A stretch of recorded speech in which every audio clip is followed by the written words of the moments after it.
여기 계신 도우리교회 모든 성도님들 환영하고 축복합니다. 오늘 말씀을 통해 우리를 치유하시는 놀라우신 주님을 아는 놀라운 은혜가 있기를 갈급히 원합니다. 제 친구 가운데 한 명이 늦은 나이에 이제 수능을 다시 도전할 일이 있었습니다. 30 후반의 나이에 기존에 하던 일을 그만두고 새로운 일을 도전하고 싶은 마음이 쉽지 않은 선택을 한 겁니다. 근데 이제 대학 20대 이후로는 수능 공부를 한 적이 없으니까 당연히 이 친구가 새롭게 공부를 시작한다는 것이 당연히 만만치 않은 일이겠죠. 특히 수학을 공부를 아예 안 했기 때문에 재수학원을 다니면서 수험 생활의 거의 절반 이상, 거의 70% 이상은 수학만 계속 공부하면서 그렇게 준비를 했다고 합니다. 당시 저희 친구들 사이에서는 이 친구의 도전에 대해서 의견이 굉장히 분분했거든요. 한 친구는 완전히 반대를 하고 또 한 친구는 찬성을 했는데 저는 나름대로 중립적인 입장으로 이제 그 친구에게 조언을 했었는데 본인이 원하면 도전을 해라. 하지만 무조건적으로 하진 말고 플랜을 확실히 짜고 일단은 직장은 먼저 그만두지 말아라. 수능을 준비하기 전에 앞서 이것이 진짜 나에게 합당한지 심사숙고하고 그러면서 공부 자금도 모으고 그 일 끝난 다음에 수학 과외를 받던 간에 수학의 기초를 좀 먼저 마스터한 후에 시작할 것을 제가 요청을 했습니다. 근데 사실 저는 이 친구가 고집이 엄청나게 강하다는 걸 알거든요. 옆에서 아무리 말한다고 들을 친구가 아니기 때문에 직접 부딪혀봐야 이 선택이 나에게 유익인지 아닌지 얼마나 힘들고 어려운지를 그리고 이게 엄청난 각오가 있어야 되는 일인 거를 스스로 깨달아야 실패를 할지라도 다른 새로운 일을 도전할 수 있을 거라고 제가 생각을 했거든요. 안 그러면은 계속 미련이 남을 겁니다. 그래서 계속 미련이 남으니까 후회하다가 지금 하는 일에도 온전히 집중을 못할 것 같다라고 생각을 해서 전 일단은 그렇게 조언을 했습니다. 근데 이 친구가 그냥 기존에 다니던 직장에서 이제 스트레스도 좀 많기도 했고 새로운 도전에 대한 좀 갈망 때문이지 그냥 바로 일을 그만둬 버리더라고요. 그래서 수능을 준비할 수 있는 시간이 1년도 채 남지 않은 거예요. 그런데 뭐 나름대로 각오를 가진다고 아무도 연고도 없는 곳에서 공부하고 싶다고 어느 지역에서 어느 학원에서 다니는지 친한 친구에게도 다 비밀로 해버리고 가족에게는 통보만 한 채 수능을 그냥 바로 시작해버렸습니다. 근데 처음에는 수능 준비 기간에는 나름대로 의지를 가지고 열심히 준비했습니다. 뭐 수학만 하루 종일 공부했는데 집 학원 이런 반복적인 일상을 가지면서도 또 어린 친구들하고 같이 공부하니까 뒤지지 않으려고 참 누구보다 열심히 공부를 했습니다. 근데 아무래도 연고가 없는 곳에서 계속 반복된 생활이 되니까 이 친구가 참 많이 외롭고 지쳐가게 된 거예요. 결국에는 저한테 막 살짝 어디에서 공부하는지 살짝 언지를 좀 해줬고 나중에는 다른 친구들도 더 모두 어디서 공부하는지 알게 돼서 그냥 날 잡아서 친구끼리 그 친구 몇 번 위로하러 간 적이 있어요. 그런데 결국 이 친구가 우울증에 좀 빠지게 됐어요. 그래서 자주 전화를 제게 하면서 외롭다, 힘들다, 괴롭다 이제 이런 말도 하루 종일 하기도 하고 하루 종일 집에서 누워있기만 한 적도 있다고 그 정도로 심각한 상태였는데 그러다가 처음으로 정신건강을 가루는 이제 병원으로 가게 된 겁니다. 그래서 의사 선생님과 상담을 하게 됐는데 친구는 의사 선생님께 뭐 이런저런 뭐 공부하게 된 사연, 공부에 대한 어려움, 뭐 타지에서의 외로움 이런 것들을 의사 선생님께 이제 말씀을 드리고 조언을 구했습니다. 근데 가만히 그 얘기를 듣던 의사 선생님이 갑자기 저기 수학책 좀 잠깐 꺼내보라고 하는 겁니다. 그러더니 갑자기 수학책을 다 피니까 어느 부분이 모르는지 알려달라고 하시더라고요. 그러더니 그냥 그 시간에 선생님이 같이 수학 과외를 해주신 거예요. 이 부분이 이렇게 풀면 되고 이건 이렇게 하는 겁니다 라고 하시는 거예요. 그리고 약을 처방을 받긴 했는데 그 후로는 몇 번 병원에 찾아갈 때마다 간단한 상담하면서 또 다시 짧은 수학 과외를 계속 했습니다. 아마 이제 의사 선생님은 제 친구의 그 우울증의 본질을 이미 알고 계셨던 거예요. 친구는 이제 집안의 반대를 무릅쓰고 지금 타지에서 외롭게 새로운 도전을 시작을 했는데 오랫동안 공부에 손을 놓고 있었고 특히 수학에 대한 부담이 너무 컸거든요. 그러니까 수험생의 내내 수학만 매달리셔도 정성을 들였는데 처음에는 좀 어느 정도 잘 하는 것 같았지만 점점 문제 난이도가 높아지면서 해야 될 분량도 많아지니 이 친구가 점점 부담을 느끼는 거예요. 그리고 이게 원인이 되어서 점점 걱정과 근심이 커지니까 이게 나중에 우울증으로 발전한 겁니다. 그래서 저를 비롯한 다른 친구들은 이 친구의 우울증 외로움을 해결해 주려고 갑자기 뭐 서프라이즈 하면서 불쑥 찾아가기도 하고 같이 밥도 먹고 같이 놀기도 했지만 그거는 잠깐의 위로에 불과하지 근본적인 해결책이 된 게 아닙니다. 하지만 이제 정신건강을 다루는 이 의사 선생님은 일단 약을 좀 처방해서 약간 이제 심적으로 조금 안정을 시킨 다음에 친구의 우울적인 근원인 이 수학에 대한 불안을 같이 공부하면서 드러내므로써 이 문제가 여기 있다는 걸 알린 거죠. 그리고 해결해 나갔던 겁니다. 물론 잠깐의 수학 과외가 친구의 수학 실력을 막 높여준 건 아니지만 이 근본의 원인을 깨달음으로써 해결의 실마리를 찾게 된 겁니다. 이와 같이 제 친구의 우울증의 근본의 원인을 알고 해결책을 제시한 이 정신건강 의사 선생님처럼 우리 주님도 우리의 근본의 문제를 드러내시고 온전히 치유하시는 분이심을 믿으십니까? 우리들의 삶의 문제가 있거나 우리 육체 질병이 있거나 아픔이 있으면 이 문제만 좀 해결이 된다. 이 문제만 풀어지기만 하면 이 고통이 없어지기만 하면 모든 게 해결되고 좋아질 거라고 우리는 믿습니다. 하지만 주님은 이 모든 아픔, 모든 고통, 본질의 문제를 드러내시면서 그것을 완전히 치유하길 원하신다는 겁니다. 물론 주님은 불치병, 난치병 이런 모든 질문까지 치유하실 수 있는 분이시고 그 어떤 사단의 세력도 멸하시고 우리의 모든 어려움, 고통, 아픔을 한 번에 해결하시고 바꾸실 수 있는 분이십니다. 그렇지만 우리 주님은 우리를 창조하셨기 때문에 누구보다 우리를 잘 아시기 때문에 우리 본질의 문제를 다루시길 원하시고 치유하실 수 있게 그래서 우리를 하나님의 백성이요 하나님의 자녀요 예수님의 참 신부로 우리를 변화시키길 원하시는 겁니다. 이 땅 가운데 하나님의 사명자로서 살아가기 위해서 우리를 치유하길 원하신다는 거죠. 그래서 이 땅 가운데 주님이 미리 예비하신 마라의 결핍에서 엘림의 풍성으로 누릴 수 있도록 우리 주님은 우리를 변화시키길 원하십니다. 제 아무리 놀라운 은혜를 경험하고 아픈 몸이 고쳐지는 역사가 우리에게 있을지라도 악한 귀신이 떠나가서 뭐 뛰어난 우리의 그런 능력이 있을지라도 그 중심이 하나님이 아니라 우리에게 있다면요. 여호와 하나님을 우리의 야망과 욕망을 채우기 위해서 따르고 있다면 여전히 애굽에서 종노릇하든 노예 근성을 여전히 버리지 못하고 앞으로 닥쳐올 고난과 연단의 광야를 통과하지도 못하는 이스라엘 백성같이 우리가 될 수밖에 없습니다.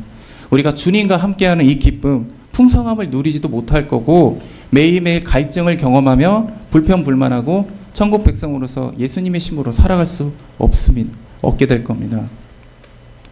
오늘 본문에서도 하나님께서는 이스라엘 백성을 그냥 단순히 애고로부터 저들을 탈출시키고 복주기 위해서 가나안 땅으로 인도한 것이 아니라 오랜 노예 생활로 인해 병들어버린 저들의 본질과 연약함을 드러내버리시고 하나님의 말씀과 하나님의 십자가 사랑으로 저들을 고치기를 원하심을 말씀하십니다. 지금 이스라엘 백성은 지금 막 출애굽을 했고 홍해를 건너 3일길을 건너 한 샘이 있는 곳에 막 도착했습니다. 근데 3일길을 걷는 동안 물 한 모금 마시지도 못하고 병들고 지친 몸을 이끌고 이 뜨거운 광야를 도착했는데 물이 써서 마실 수 없는 곳이라는 겁니다. 그러자 이스라엘 백성들이 원망과 불평을 막 쏟아내기 시작합니다. 얼마나 그 원망과 불평이 심했는지 홍해 앞에서도 당당했던 모세조차 당황스러워서 하나님께 막 간절하게 부르짖고 있습니다. 어찌 보면 저들의 불평, 원망이 어떻게 보면 좀 당연해 보이기도 합니다. 삶의 길을 목마름을 참고 병들고 지친 몸을 이끌어 주님이 가라는 곳으로 나아갔는데 와보니 물은 써서 마실 수도 없고 온전히 쉴 곳도 없으니 얼마나 실망했겠습니까? 그 실망이 너무 컸는지 그곳을 괴로움, 쓴맛이라는 뜻의 마라라고 이름을 지어버린 거예요. 하지만 이스라엘 백성은 불과 3일 전에 홍해에서 하나님의 위대하심, 전능하심을 경험하고 놀라운 은혜를 이미 체험한 상태였다는 겁니다. 이스라엘 백성이 하나님께서 그 놀라우신 은혜로 애굽에서 10가지 재앙을 통해 애굽을 떠날 수 있었고 홍해를 건너는 기적을 체험을 했습니다. 이 사건은 자유 없는 노예들이 스스로 독립한 말 그대로 역사상 전무후무한 사건이고 그 위대하신 하나님이 저 애굽의 신들은 허상이다. 전능하신 하나님, 나는 위대한 하나님이라는 걸 드러낸 놀라운 사건입니다. 특히 하나님은 홍해를 가르시는 이 놀라운 일을 통해 이스라엘 민족을 구원하셨습니다. 끝까지 버티다가 결국 애굽의 첫 아들들 사망에 이르게 하는 것으로 인해 항복했던 그 애굽의 바로가 갑자기 마음을 완악해져서 홍해 앞에 있는 이스라엘 민족을 치려고 본인이 군대를 직접 이끌고 지금 오고 있는 상황입니다. 하지만 이것은 하나님께서 바로의 마음을 완악하게 하셨다고 합니다.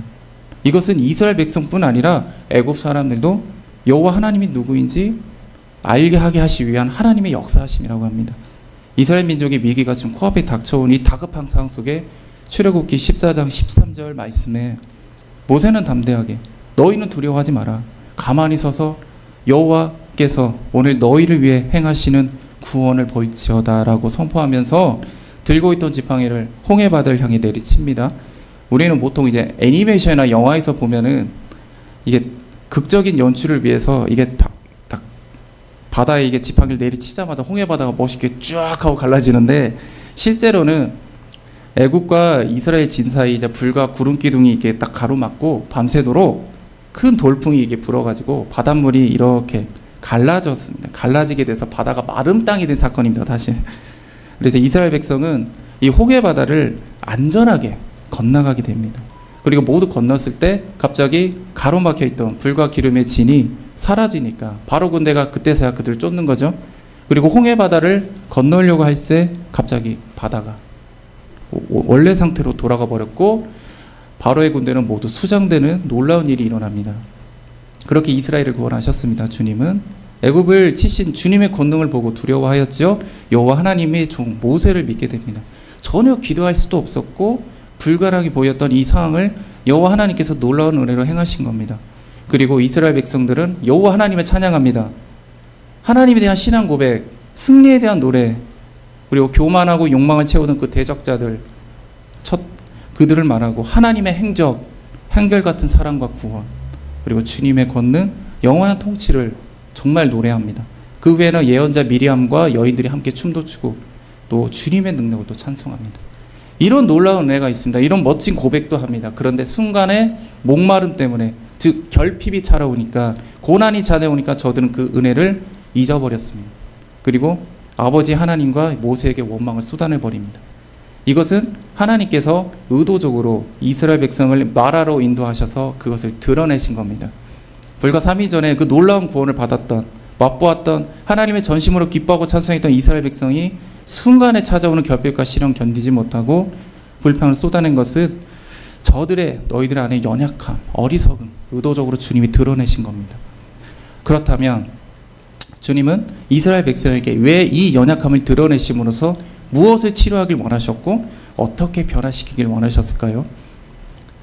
출애굽기 15장 26절 말씀에 이르시되 너희가 너희 하나님 나 여호와의 말을 들어 순종하고 내가 보기에 의를 행하며 내 계명을 귀를 기울이며 내 모든 규례를 지키며 내가 애굽 사람에게 내린 모든 질병 중 하나도 여호와에게 내리지 아니하리니 나는 너희를 치료하는 여호와임이라. 아멘. 이라고 말씀을 하십니다.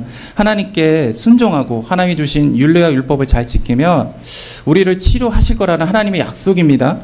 여호수아서 1장 7절 말씀에 오직 강하고 극히 담대하여 나의 종 모세에게 내게 명령한 그 율법을 다 지켜 행하고 우로나 좌우나 치우치지 말라. 그리하면 어디든 가든지 형통하리라 라고 말씀하십니다. 이것은 율법을 통해서 우리를 형통하게 하신다는 약속을 하신 것입니다. 그리고 이스라엘 백성에게 약속한 가나안 땅을 주시겠다고 말씀까지 하십니다. 하지만 우리 도립교회 성도 여러분, 하나님께서 주신 율례와 율법을 지키실 수 있으십니까? 우리 이미 10계명의 첫 계명 구절인 너는 나 외에 다른 신을 섬기지 말라는 구절에서 이미 실패하는 우리의 모습을 발견합니다.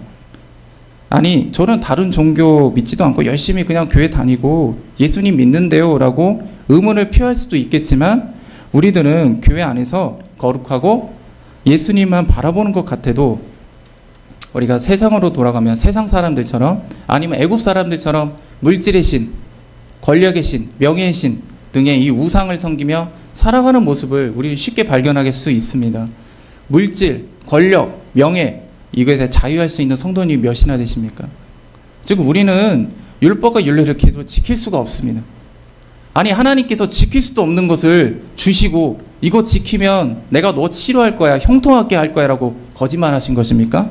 이것은 하나님께서 우리에게 율법과 율례를 주신 이유를 깨닫고 하나님의 놀라우신 은혜를 깨달을 수가 있을 겁니다. 우리들은 율법을 통해 우리의 힘으로는 제대로 이 율법을 지킬 수 없다는 것을 알 수 있습니다. 우리의 연약함을 깨닫게 되는 겁니다.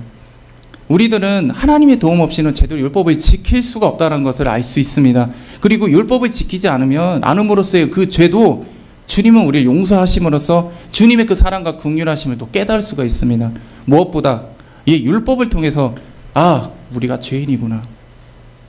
하나님의 사랑, 하나님의 뜻을 분별할 수가 있어요. 율법을 통해서. 율법을 크게 얘기하면 크게 두 가지로 말씀할 수 있죠. 하나님을 사랑하라. 또 하나 이웃을 사랑하라. 즉 주님은 우리를 하나님을 사랑하고 이웃을 사랑하는 자로 만드시려고 치유하길 원하신다는 겁니다. 그리고 그것이 우리에게 주님이 약속한 형통한 자의 삶이라는 겁니다. 우리는 우리의 문제가 해결이 되고 인생길이 편하고 즐겁고 풍족하게 살면 그게 형통한 자의 삶이라고 착각을 합니다. 그래서 주님이 아니라 세상의 것으로 우리의 만족을 채우고자 하는 것이죠. 그래서 세상의 형통을 위해 예수님을 믿고 하나님께 기도해서 종교의 삶을 살아가고자 하는 겁니다. 하지만 그것은 애굽의 삶이며 그것이 병든 자의 삶이라는 것을 주님은 출애굽기 15장 26절 말씀에 분명히 말씀하고 계십니다. 지금 애굽을 갓 나와서 홍해바다를 건넌 이스라엘 백성들은 오랜 애굽 노예 생활로 인해 고난도 받고 괴로움도 있었겠지만 저들은 세상의 것들로 풍족하고 풍부한 애굽의 문화를 이미 경험하고 느끼고 어쩌면 그걸 동경하고 살아왔을 겁니다. 그들은 여호와 하나님의 전능하심, 위대하심을 잘 모르는 상태입니다.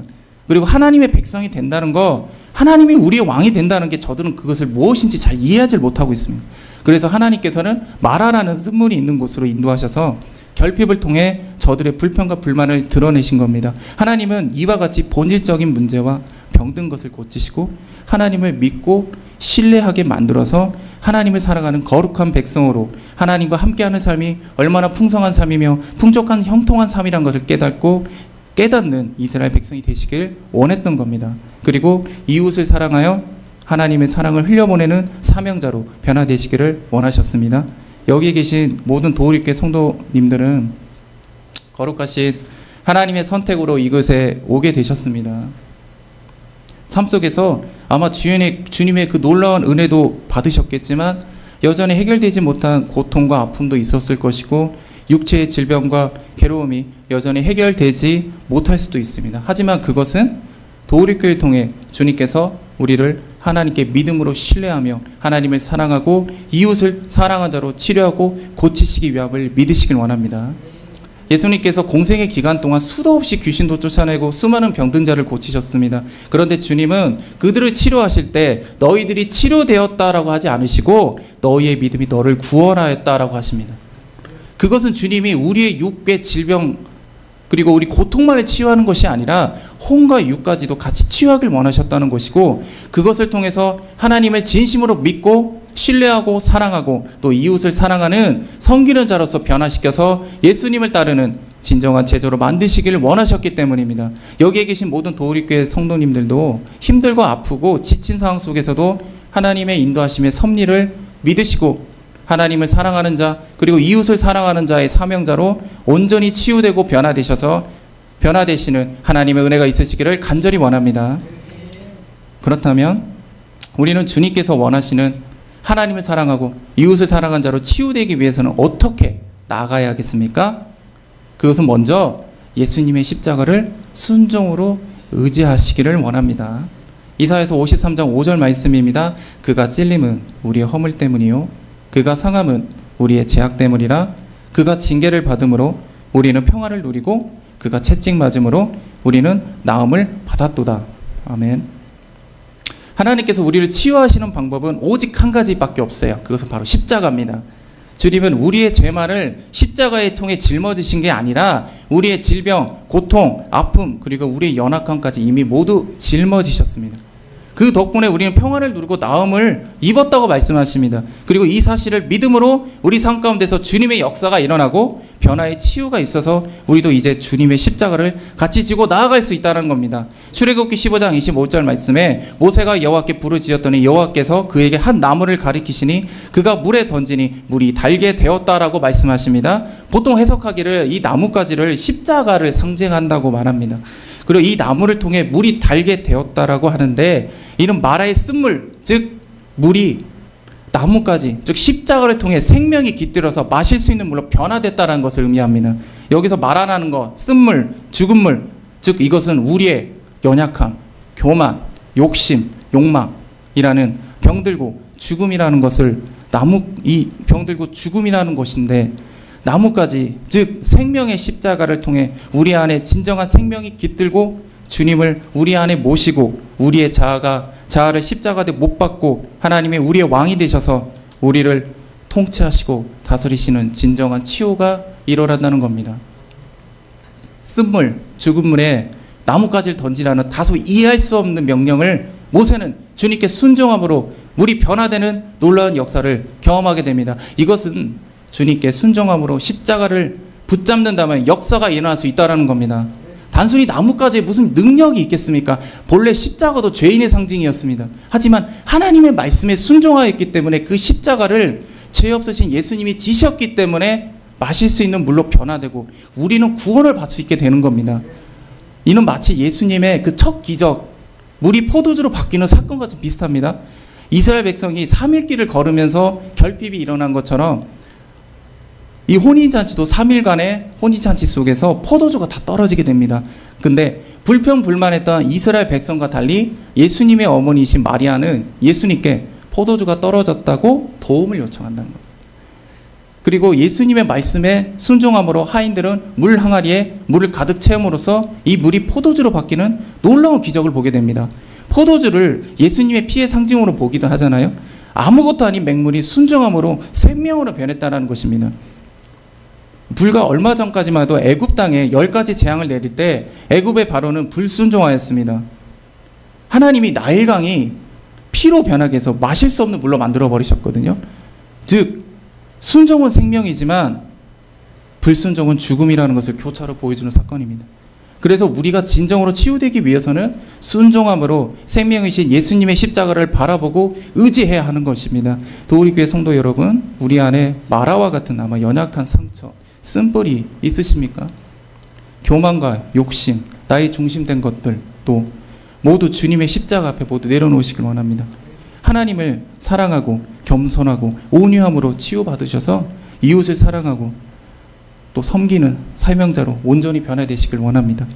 그리고 마지막으로 하나님을 사랑하고 이웃을 사랑한 자로 치유되기 위해서는 우리가 어떻게 해야 될까요? 그것은 하나님의 말씀을 믿음으로 의지하시길 원합니다. 저희 집은 본래 이제 중집을 했어요. 저희 본가족의 가장 큰 시장에서 홀장사 중심으로 이제 부모님이 운영하셨고, 이제 5일장이라고 하죠. 매달 4일에서 9의 날짜에 5일장이 열리면 사람들이 많이 모였기 때문에 저희 가게도 많이 바빴기 때문에 저와 제 동생도 같이 그 부모님을 도왔습니다. 근데 어느 날은 날이 너무 더웠던 날이었고, 에어컨이 있긴 한데 에어컨이 좀 오래돼가지고 바람도 좀 약하고 또 워낙 사람도 많고 음식을 조리하는 열기가 너무 많기 때문에 냉방이 잘 되지 않았습니다. 그날따라 좀 저희들이 일을 할 때 좀 손발이 잘 안 맞는 거예요. 그래서 서로 좀 짜증이 조금 쌓여서 갔었는데 제가 그만 좀 실수를 했습니다. 그 순간 아버지께서 저에게 약간 좀 소리를 치셨는데 저도 왜 그랬는지 모르겠는데 평소였으면 죄송해요 하고 끝냈을 문제를 제가 이제 반항하는 마음이 좀 생겨가지고 좀 변명하면서 저에게 소리치지 마시라고 제가 오히려 아버지께 따지듯이 말해버린 겁니다. 근데 결국 아버지가 이런 모습을 보고 좀 화가 나셔가지고 손님들이 있는 앞에서 저에게 좀 소리치시고 좀 한바탕 난리가 난 겁니다. 저도 그 자리에서 막 반항하고 그렇게 되니 저도 이제 나중에는 그 자리를 피해버렸죠. 참 지금 생각해보면 별것 아닌데 아마도 제가 아버지에 대해서 약간 좀 불편? 이런 것이 좀 쌓여 있어서 서운한 것들이 쌓여 있어서 아마 이 작은 사건에 의해서 폭발해버린 것 같습니다. 저는 뭔가 좀 회의감도 들고 아버지에 대한 서운한 감정이 들어가지고 그날 밤 이제 집에 들어가지 않고 밖을 이리저리 돌아다니면서 감정을 좀 삭히고 있었습니다. 근데 갑자기 휴대폰에 있는 성경 말씀 어플이 보고 싶어지는 거예요. 갑자기 왠지 성경 어플을 펴면 하나님께서 왠지 성경을 통해 말씀하지 않을까 이런 생각이 스치는 거예요. 지금 생각해보면 하나님께서 제게 말씀을 하시려고 깨닫게 하시려고 저에게 마음에 한 소원을 넣으셔서 성경을 보게 하셨다라고 확신합니다.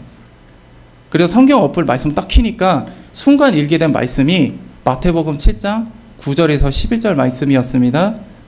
너희 중에 누가 아들이 떡을 달라 하는데 돌을 주며 생선을 달라 하는데 뱀을 줄 사람이 있겠느냐. 너희가 악한 자라도 좋은 것으로 자식에게 줄 알거든 하물며 하늘에 계신 너희 아버지께서 구하는 자에게 좋은 것으로 주시지 않겠느냐.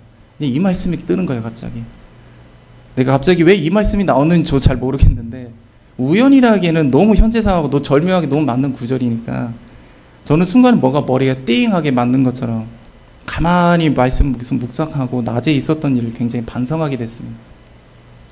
그리고 그동안 아버지께서 저희 가족을 위해서 얼마나 좋은 곳을 주시기 위해 헌신하시고 고생하셨는지를 조용히 묵상을 한 것이죠. 이제 저희 아버지께서는 어린 시절에 할머니가 일찍 돌아가셨기 때문에 어머님의 사랑이 채워지지 못한 상태입니다. 또 가난했던 집을 떠나서 기술 배우시고 타지에서 일하시면서 그곳에서 자리 잡기 위해서 이래저래 고생도 하시고 또 사람에 대한 상처와 또 불신감도 있으셨고 여러 차례 사업 실패도 있으셨고 뭐 이런저런 위기들 이제 이것들이 좀 생각나면서 아버지께서 감당하시는 그 십자가라고 할까요? 그 고통이라고 할까요? 이게 생각이 나니까 원망의 마음이 좀 사라지는 거예요. 특히 저희 아버지께서 예수님을 믿지 않는 게 너무 안타깝고 왠지 불쌍하시다라는 생각이 드는 겁니다. 왜냐하면 우리들은 그래도 힘들고 지칠 때 위대하신 하나님을 바라보잖아요. 기도로 구하고 눈물을 흘리고 매달릴 수 있잖아요. 근데 저희 아버지는 그럴 수가 없는 거예요. 그러면 술과 담배로 그냥 고통 삭히면서 건강 해치면서 그러고 계시는 거죠. 이런 마음이 드니까 저는 그 자리에서 하나님께 아버지에 대한 기도를 하였습니다. 긍휼히 여겨주십시오. 술과 담배 끊게 해주십시오. 아버지 상처 감싸주시라고 했던 것 같습니다. 근데 그 순간 갑자기 아버지에게 전화가 온 거예요. 그리고 제가 저에게 그냥 너무 늦지 말고 집에 들어와라 이 말만 하고 그냥 끊으셨어요. 낮에 있었던 일 한마디도 언급을 안 하시더라고요. 근데 이게 저희 아버지하고 저가 화해했다는 걸 의미하는 거죠. 이게 사실 아버지와 아들만의 화해법이에요. 언급을 안 해요. 그냥 조용히 넘어가요. 제가 아버지에 대한 원망을 버리고 아버지를 향한 또 하나님의 진정한 마음을 깨달은 게 바로 주님께서 저에게 주셨던 그 말씀 덕분입니다. 그리고 단순히 그 말씀을 읽는 것만 그치는 게 아니고 그 말씀을 믿었기 때문에 제 마음속에 작은 변화가 일어나고 또 아버지를 향한 하나님의 마음을 깨달을 수 있었고 또 기도를 할 수 있었던 것 같습니다. 물론 아버지와 화해도 할 수 있었고요. 하나님의 말씀은 힘이 있습니다. 그리고 생명이 있습니다. 우리의 병든 마음을 움직이고 치유하는 것은 그 말씀을 믿고 순종함에 있습니다. 앞에 언급했듯이 나무를 쓴물에 던지라는 것은 하나님의 가르침에 던지라는 그 가르침에 순종했을 때 역사가 일어났습니다. 여기서 하나님의 가르침은 말씀, 즉 토라를 이해하고 있는데 하나님의 토라는 생명이 있고 우리를 병든 심령을 치유할 수 있음을 믿고 순종해야 한다는 것을 말하고 있는 겁니다. 어떤 목사님은 힘든 일을 겪고 너무 우울증에 빠졌을 때 하나님께서 우리를 치유하신다는 말씀, 그 매일매일 고백하고 되새기고 이미 우리의 고통, 아픔, 주님께서 십자가에 가져가셨다라고 우리를 치유하셨다는 그 말씀을 계속 믿고 고백했다고 합니다. 그렇게 식으로 그렇게 위기를 극복했다는 간증도 봤습니다. 우리 도립교회 모든 성도 여러분, 지금 하나님께서 주시는 말씀이나 명령이 있으십니까? 그렇다면 그 말씀이 사실임을 믿고 우리 순종으로 나아가시길 원합니다. 우리의 모든 고통과 아픔, 그리고 교만, 욕심 등 연약함까지 주님의 십자가 앞에 내려놓고 우리의 중심에서 하나님의 중심으로 치유되고 변화되시는 은혜가 있으시길 원합니다. 그래서 하나님을 사랑하고 이웃을 사랑하는 하나님의 거룩한 백성이요 자녀이며 예수님의 참 신부가 되시기를 예수님의 이름으로 축복합니다. 기도하겠습니다.